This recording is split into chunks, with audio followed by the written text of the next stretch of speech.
we go, back again with another video, and yes, fresh from yesterday's defeat, yesterday's terrible defeat, yesterday's depressing defeat. Saddened me for the rest of the night, to be fair, but it is what it is. Football is what it is, you know. You get the highs. On the last international break, we beat Southampton 5-0. We were cock-a-hoop. We go on the international break, absolutely buzzing, loving life. Ekwa on fire that game. This time in international break, it's amazing how, you know, the worm turns, toss of the coin, the flip of the card, whatever you want to say it is, and I'm just making those up as I go along. But it's completely different. It's gone, you know, a full circle, and we get smashed 4-0 off a rampant second half Middlesbrough, or a Sunderland side that let the heads drop down and just basically give up on the day. But it is what it is, you know. We got beat 4-0 yesterday, and looking back on the game, Raymondo's spot on what he said, and it is correct, you know. We're missing Ekwa in the middle, that big brick shithouse, you know, breaks up the play, gets the ball and tacks. He is the unit in the middle of Sunderland's midfield, and we are missing him so much. And, you know, when you've got a young side like Sunderland have got a young side, Ekwa, physical presence in the middle, even though he's a young lad himself, he just feels like he's a, you know, like kind of a tank sort of in the middle of the park there, that really bolsters up Sunderland in strength, in physical presence.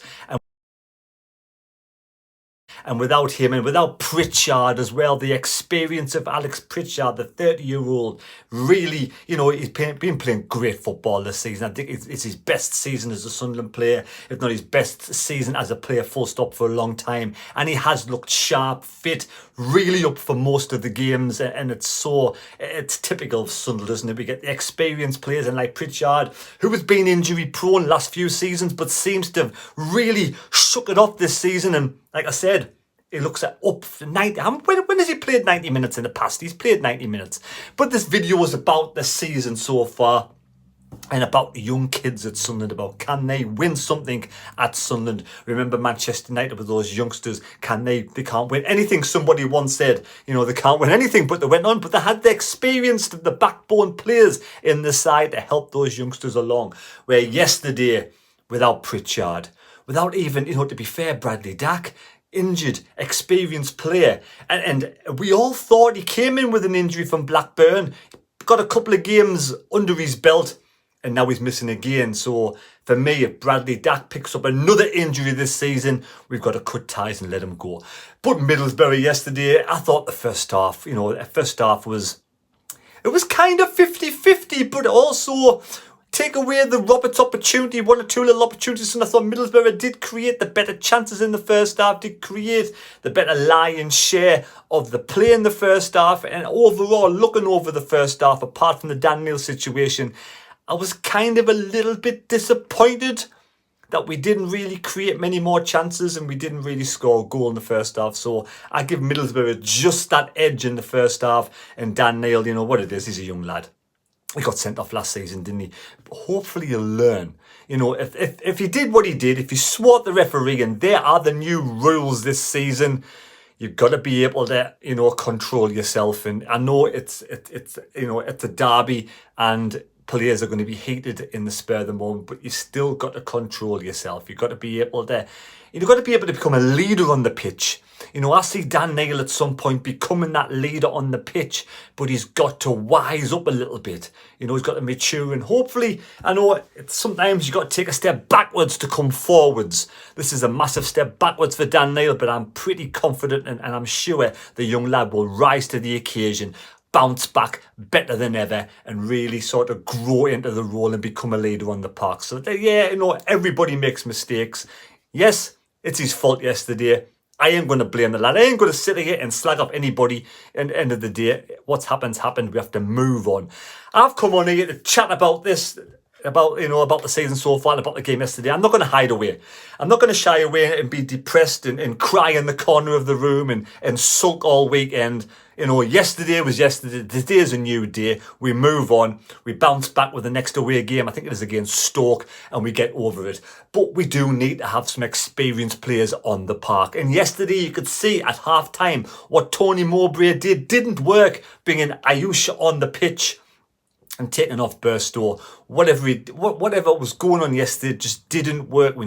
He could have. To be fair, hindsight's a wonderful thing, isn't it? We'd all be millionaires, we'd all be rich, we'd all be famous if we had hindsight. We could be if we had hindsight. We'd definitely all be rich if we had hindsight. It's a wonderful thing, hindsight.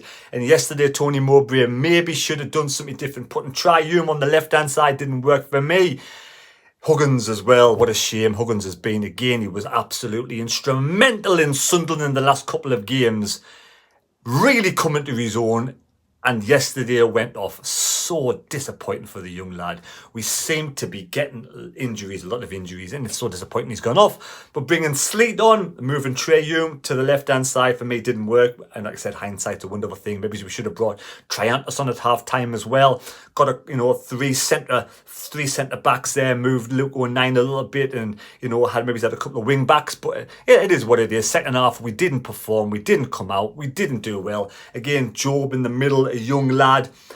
It's a learning curve for these young players, and sometimes it's a bitter pill to swallow, losing that massive result against Stoke last season, and again another massive one this season. That's what happens with the kids. That's what happens when you have youngsters in and no experience in. Sometimes it can just fall apart. Hopefully we can bounce back from it. Hopefully we'll get Ekwa back, Pritchard back, and even Dak back. And we can get the rotation going and maybe even rest Job at times and have a bit more experience on the park. Because so far, if you look at the season so far, if someone said at the start of the season, we're going to be in 4th place, you would take your hand. You would take that right now. If it was the start of the season, someone said, right, 11 games in, you're going to be in 4th place. I'm not going to tell you who's going to be in the top of the table. I'm not going to tell you how many points off top you are, how many points off bottom you are, but you're going to be in 4th place. I think the majority of the Sunderland fans would take 4th place right now. But let's give congratulations to the teams at the top. It's starting to turn up like last season. Last season, we had Burnley, we had Sheffield United running away with the table, and it's looking that way already. We got Leicester. Leicester have come down, and for me, I tipped them as champions this season, and it's looking like it's going to be. Leicester, 11 games in, 30 points out of a possible 33. Wow, what an awesome start of the season. 1 defeat. They've won 10 and lost 1. I should say a loss, not a draw, but yeah, they've won 10 and lost 1. And what about Ipswich? We all knew Ipswich would come up and have a decent season, but I did not expect. And you've got to take your hat off and give compliments and congratulations to Ipswich. 28 points, 9 wins, 1 draw, 1 defeat. Again, absolutely fantastic from the Tractor Boys. 11 played, only dropped for possible 5 points. And look at the gap already at the top of the table compared to last season the same. Big gap of 8 points. That's going to take some closing already. Anybody wants to win the table now, they've got to win every single game more or less at the end of the season. Because look, 10 points behind Leicester. It's like a table within a table already. And then Preston. The wheels have kind of come off Preston over the last few weeks on 20 points. And Sunderland in 4th place, 19 points from 11 games. If you didn't know that result yesterday and someone said that's the table, obviously don't look at the top 2, but you're in 4th place, 1 point off 3rd, you'd say, right, I'll take that. But after yesterday's result and Cardiff's result, it could have been so much better. Could have been so much better.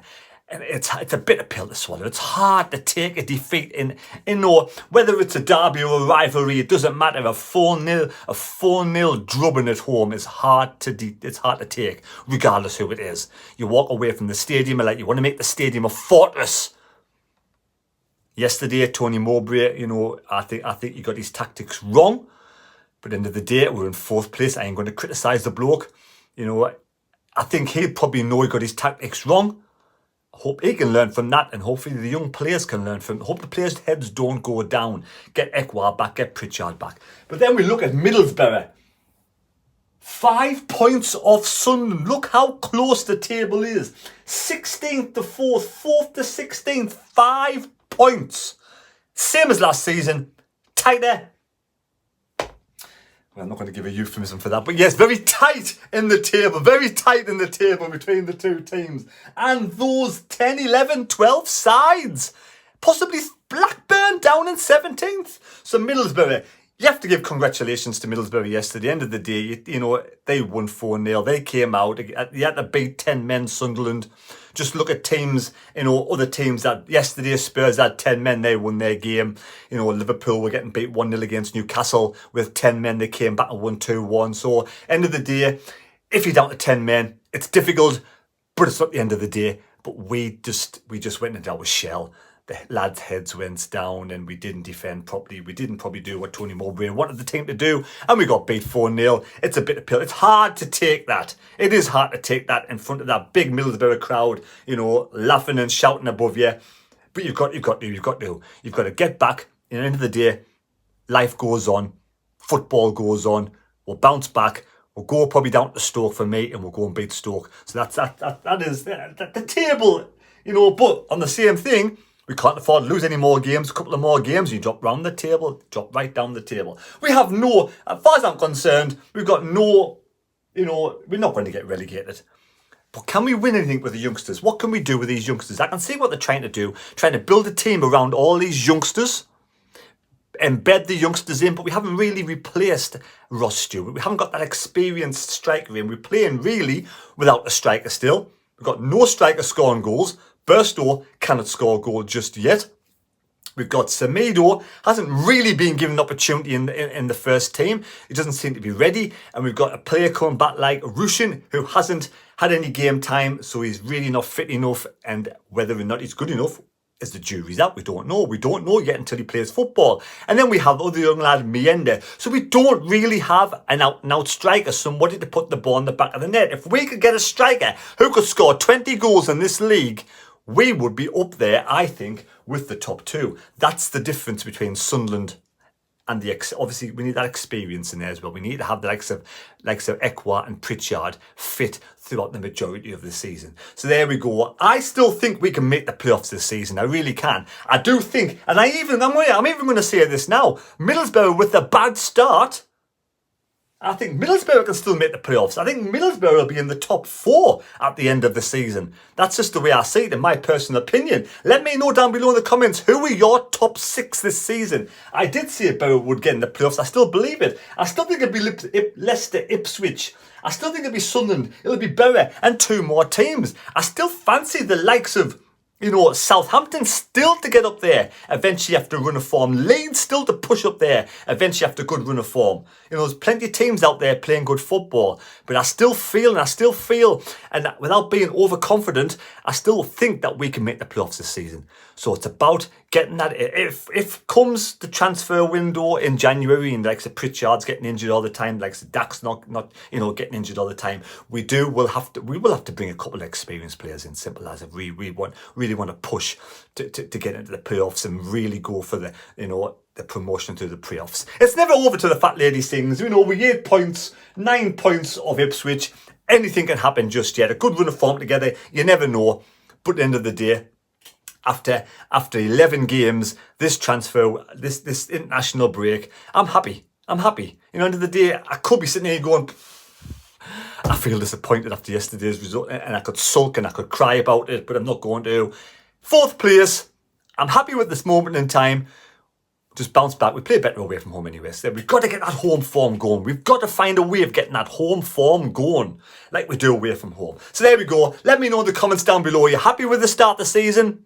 Whereabouts do you think we'll finish at the season? And who are your top 6 going to be? Good luck to everybody out there. Take care. God bless me. God go with you. And we'll see you next time. See you later. And don't forget, I do have another channel. And if you're interested, please check it out and subscribe. Thank you very much.